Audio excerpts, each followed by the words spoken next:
こんにちは、きらめきもちです。今回のテーマはパン。ではなく、このてっぺん、マフィンやパイのアクセントにもぴったりのシュトロイゼルを、米粉を使って作っていきます。5分でできるひと手間で、パンやスイーツが、ランクアップした仕上がりになるはず。多めに作って保存しておくこともできるので、どんなものにトッピングしようかな、と作りながら考えるのも楽しいです。材料はたったの3つ。バター、砂糖、米粉です。分量も覚えやすい同配合。もちろん、米粉を薄力粉に置き換えたり、バターや砂糖の割合を微調整しても大丈夫です。では、早速作っていきましょう。まずは材料を測ります。一つのボウルで済ませるために、ここでは順次材料を追加していきます。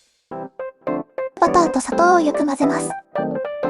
冷たいバターは使いにくいですが、ちょっと強めに圧をかければ、結構すぐに屈します。時間に余裕があれば和室温に戻してからがいいかもしれません。程よく混ざり、このままパンに塗ったらシュガーバタートーストになりそうだな、といった頃合いで米粉を加えます。かなりボソボソ粉っぽく感じますが、全体が馴染むようにざっくり混ぜ合わせているうちに、そぼろ状になってきます。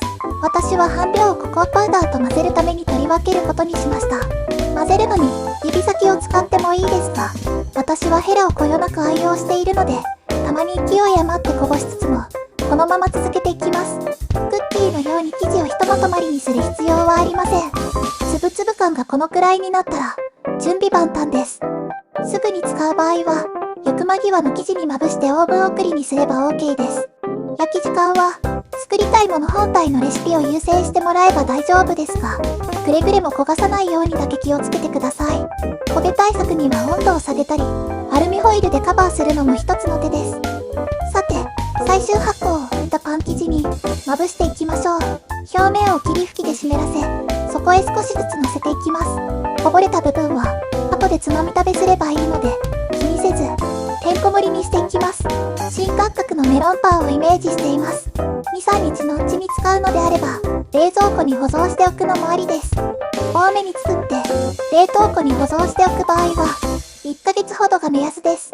凍らせるときには、平たく伸ばしてラップで包んでおけば、使う分だけ切り分けられるので便利です。いずれにしても、手作りならではのフレッシュな風味は、早いうちに使った方がいいかと思います。バターとお砂糖のいい香り。クッキーのザクザク感と、米粉ならではのほろりとした食感が、なんとも癖になりそう。皆さんだったら、どんなものにトッピングしたいですか？ぜひコメントで教えてください。もしこの動画をいいねと思った方は、高評価のボタンやチャンネル登録もぜひお願いします。引き続き、きらめきもちは、パン作りの延長線上にある動画作りに精進してまいります。今後の更新も楽しみにしていてくださいね。